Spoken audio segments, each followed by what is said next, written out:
Hi, my name is Eddy Grant.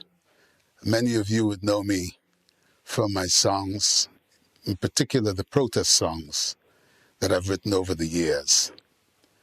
You, the people, have made those songs popular wherever they have been. You know me to write only my truth.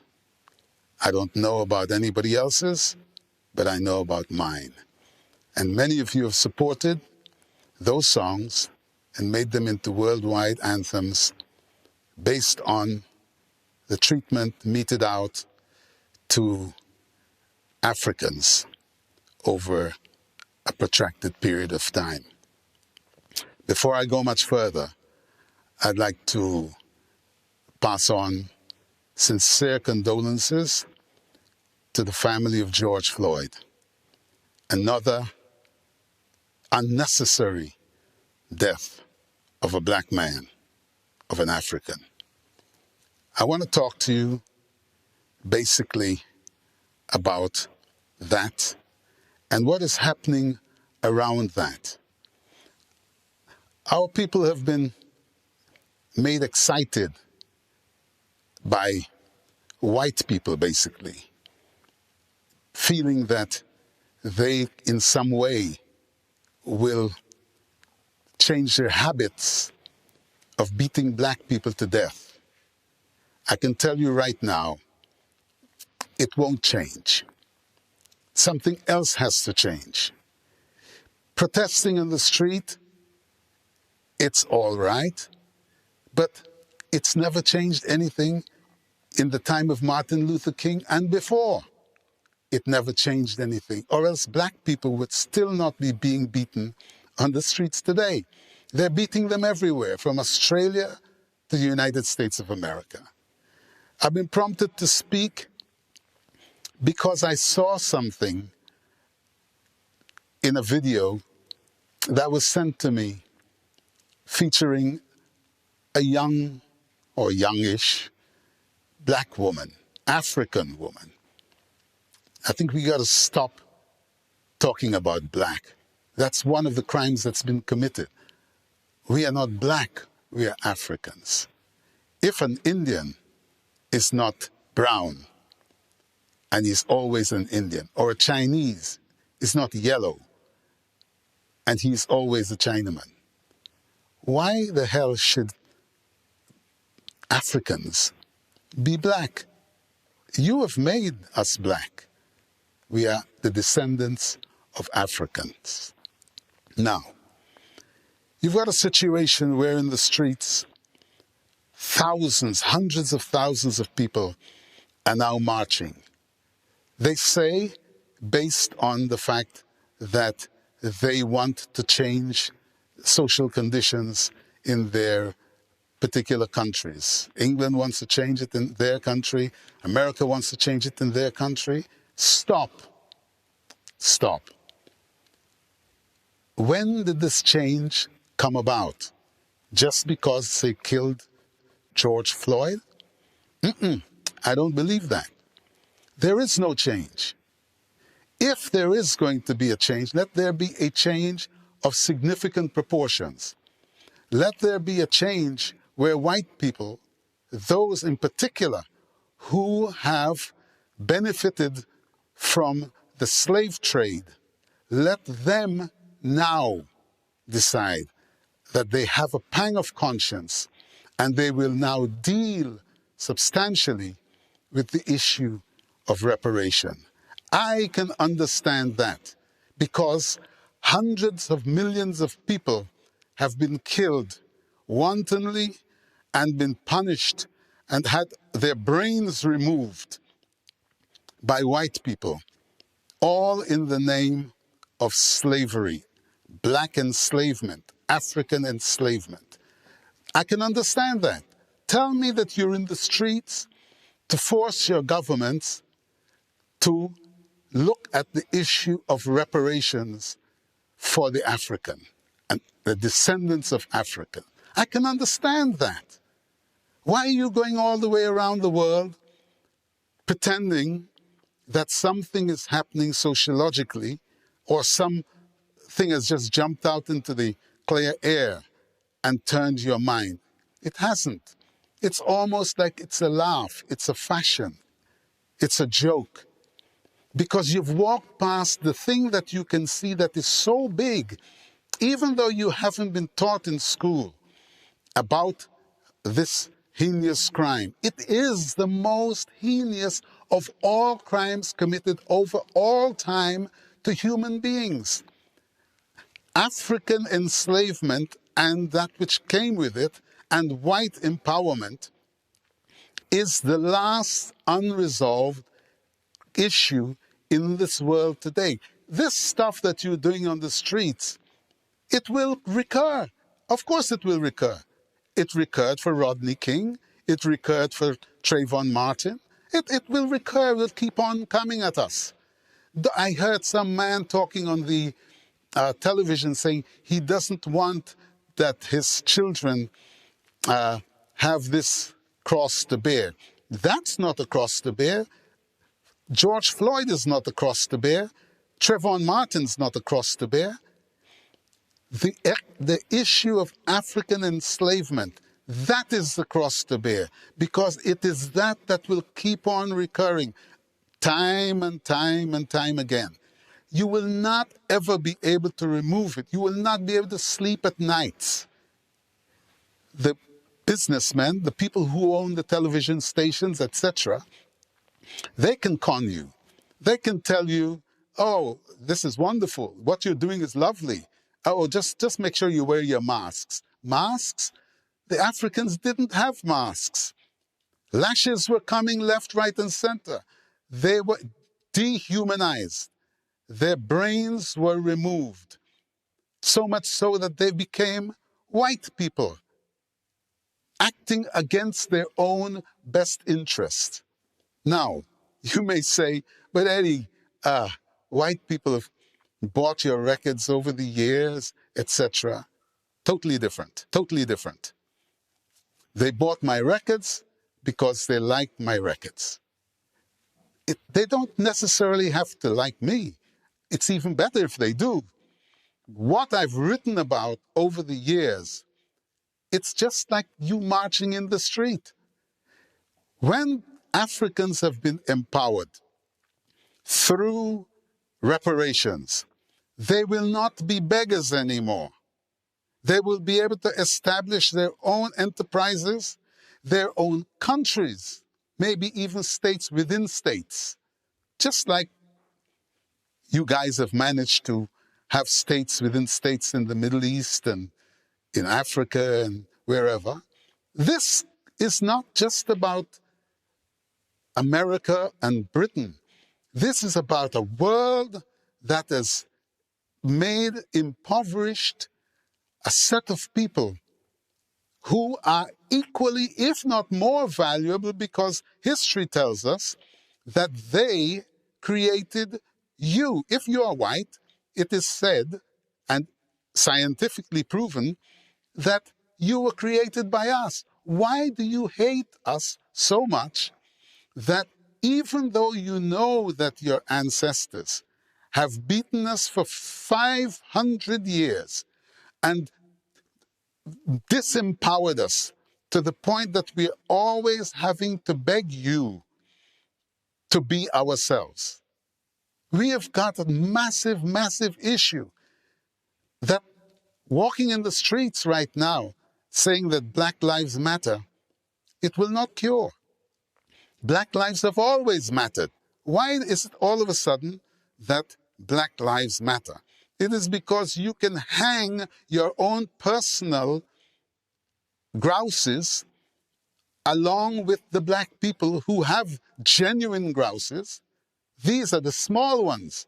We are talking about reparation. You are walking in the streets because you want, in the first place, America coughs, the rest of the world gets the flu. You are walking in the streets because you want to get rid of your president. This is America, Donald Trump. Whatever it is that he's done to you and whatever it is that he's doing to you, we don't care. It is not about Black Lives Matter. You are in the streets to do something else to us. You have not, in all the years that I've been alive, you have not done anything to show that you respect us. And the issue, really and truthfully, that we should be talking about is respect. Respect Africans. Respect them because they right now don't even respect themselves. That is what you have done. You have caused the African to not have a brain, to have the big amnesia. He doesn't know, or she doesn't know, who the hell she is. That has come as a result of being beaten, being reduced to nothing over a protracted period of time. Now, I'm saying, if you truly love us, and all these people in the streets who are saying, oh, we love you, and they've got placards in the air saying, we love you, and Black Lives Matter, and so forth. Black lives does matter. But it is you that have the problem. You have to stop, cut the walking in the streets, the nonsense, and go to your government and let them know, hey, we really don't want to be having to fight black people, if you like. Say it how it is. We don't want to be fighting black people in the future. You have done something, let them sit around the table with you and come to a situation. We're not talking money. Money, no. Money, there is no amount of money that can pay for what took place. We are partners. We did the work. So let us start there. Let us start there. If you really have us in your mind in a good way, let us start there. Let us deal with reparation. I've even written the bloody song. They will not play it. It's all right. They haven't played many of them. The ones they've played that you know, thank God, it's wonderful, and it may have brought about some social change. It certainly did in South Africa, and for which even white people in South Africa have praised me for doing that. So this is not, we're not fighting here. We are now trying to end the fight. We are trying to bring some peace and safety to this world. White people have already messed up this world. I mean, let us be honest, let us talk the truth. Black people don't make guns. All the killings and the murders and the whatever it is have taken place because white people and others after them have made guns and bombs and destroyed whole areas of jungle. The very things that you're talking about now as environmental, you did it. You did those things. You are responsible. Ain't no black man went to the North Pole and messed up the ecology there. No, you did. So accept it. Accept your problem. You don't need no little girl to come and tell you that the environment is messed up. You know it, and you have known it for years. Your most intelligent people have known it for years. And because of greed, this incipient greed that has been shown by your people over centuries, you've walked across cultures, you've walked across people, you've walked across lands, divided people, and you refuse to take responsibility. When are you going to do that? When we're all dead? Is that why you want Elon Musk to get you up to Mars? Or Richard Branson? Or whoever takes on Jeff Bezos? You want to get away from the madness that you've created down here? It won't work. I am praying to the God of Africa that those aircraft that you're sending out to Mars produce no result. Why? Because you are going there to seek and destroy in very much the same way that you came to my father's country to seek and destroy. You are a crazy set of people. Accept it because you have behaved like it. If you have something to level at the African, it is that he is poor. It is that you've made him poor. You've made those kids that you keep on showing on television as Biafran kids or kids that got kwashiorkor or whatever it is that people, the Red Cross and all these agencies that you've got, like to put forward. Africans are not poor. Africans have every single thing that God has put on this earth for the benefit of all mankind, yourself included. You've got your media that is driving this nonsense. There is, in America, for example, you don't have black media. They're fooling you. Black media does not exist in America, which is why there is so much black ignorance in America.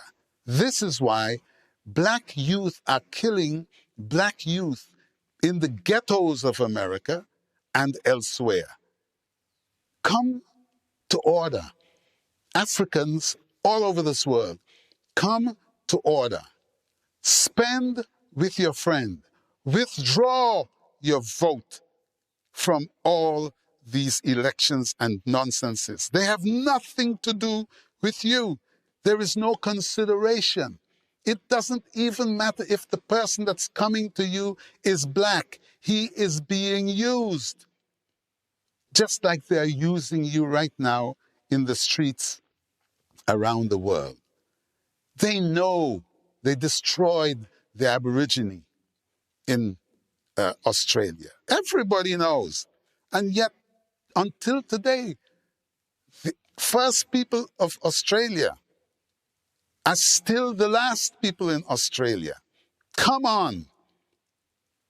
Where are the peoples who are out in the streets now? Where is the mentality that seeks to bring about balance? It is you who have killed George Floyd. It is you, not a generation before or a generation before that, that you keep on saying, oh, we were not responsible for that. We were not there. We didn't do this or that. Are you joking? It is you, the person who stood on George Floyd's neck, was not an old person. Maybe he might not have even been 40 or 45 or 50. That means he is of now. He is of the generation that you are, that is walking in the street.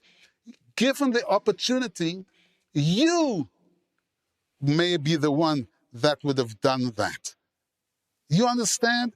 It doesn't have anything to do with the past. It's about now. But you have to redress the issue of the past, because there will be no peace. I have said over and over again, the last unresolved issue is the issue of reparation. Today, I sit here speaking on behalf of my country's reparatory body, the Guyana Reparation Association or Commission. They have made me their spokesman internationally because they know I have your ears. And I know I also have your ears. It doesn't matter if tomorrow you stop buying my records and think that I'm the worst person in the world. You have done so with Martin Luther King, Malcolm X, Honorable Elijah Muhammad, Muhammad Ali, Nelson Mandela, Robert Mugabe, need I go on? I mean, you have done every single black person, African, that has spoken on behalf of his people. You have ostracized.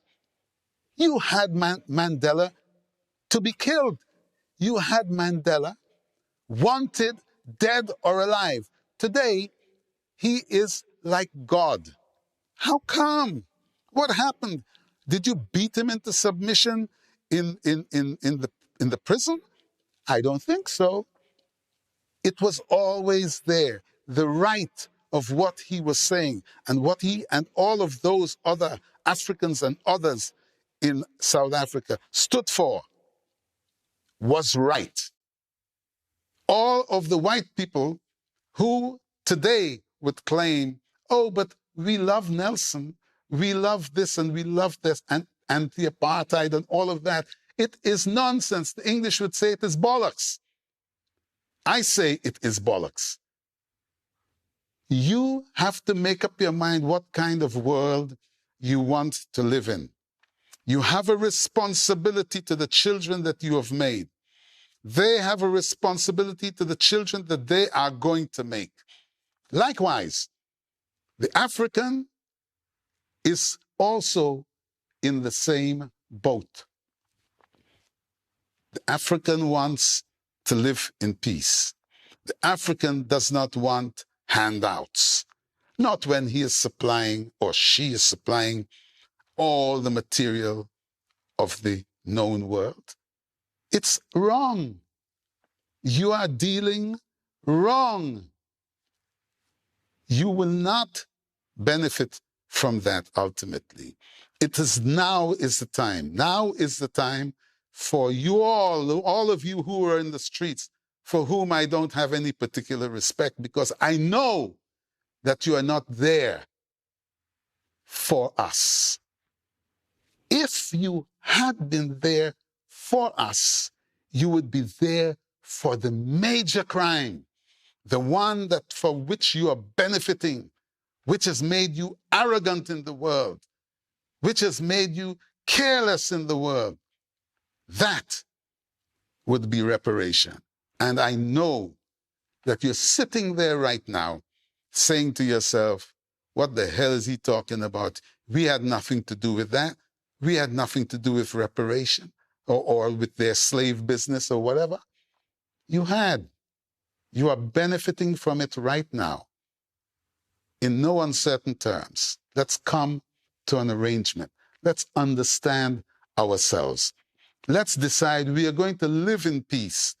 And the only way to peace is that we look after this, the outstanding matter. That's the elephant in the room that is causing the room to stink. This world is much less of a world because the white man who has engaged in African slavery refuses to deal with the matter fairly, equitably. We are not looking for your money. We're looking for equity, fairness. What is our work valued? Not money. The business of slavery included us. I can say it quite honestly, hand on heart. We are partners. We have become partners through the effluxion of time. You have refused to do the human thing, to pay us for the work, for our culture, for our brains that you have removed, for all the children killed, all the George Floyds, Trayvon Martins, Rodney Kings, for all the other intransigences that you have taken part in, all the hangings. Don't you feel funny about that? Don't you feel strange that you should have gone out in the streets? Don't you feel strange, Mr. Obama, who we should be so proud of as a brother? Don't you feel funny that with the opportunity to redress this matter, you did not? Had it been any one of you, black Africans, listening to me now, had you had the opportunity to get to the White House, standing on the backs of many, many hundreds and thousands of black Africans, wouldn't you, the first thing that you've gone into there, like Donald Trump did, scribbling across a piece of paper, wouldn't you have addressed the issue? Wouldn't you have said, we've got to deal with this matter of reparation because my blood is telling me so? But you didn't do it. Every opportunity that an African gets, you carry an African name, Mr. Obama. It is not that I am not proud of you. We all are proud of you. But for this one thing, you made a mistake, brother. You did not do the right thing. And the right thing in your position, no white man could have said anything to you. They may have attempted to kill you. They may have attempted to remove you from office, but you would have done the most significant thing in the history of the African that has been so battered, so humiliated, that you yourself, should you walk out in the street with a hat on, they would beat the hell out of you. This is life. This is not hate. This is life. This is me, Eddy Grant, talking to you, the world, about our condition, the African condition. Had it been Chinese or Indians or whatever it is you like, and this relates to my country as well. I'm speaking also to my countrymen, because the first place for reparation is in these islands and these pieces of land in the Caribbean. The governments empowered white people and disempowered black people. So the first point of reparation has got to be among us, our governments. Deal with the Africans fairly. Whoever you are, deal with the Africans fairly. There can be no reparation any part of the world until you show that you have got the balls, the testicular fortitude to stand in your own country and say, yes, we represent a government that was wrong. When that happens, then you will see the effect ripple around the world. And not until then will Africans get respect. And not until we stop killing each other in the ghettos and in countries in Africa will we truly know our destiny. Not until we start to buy from ourselves.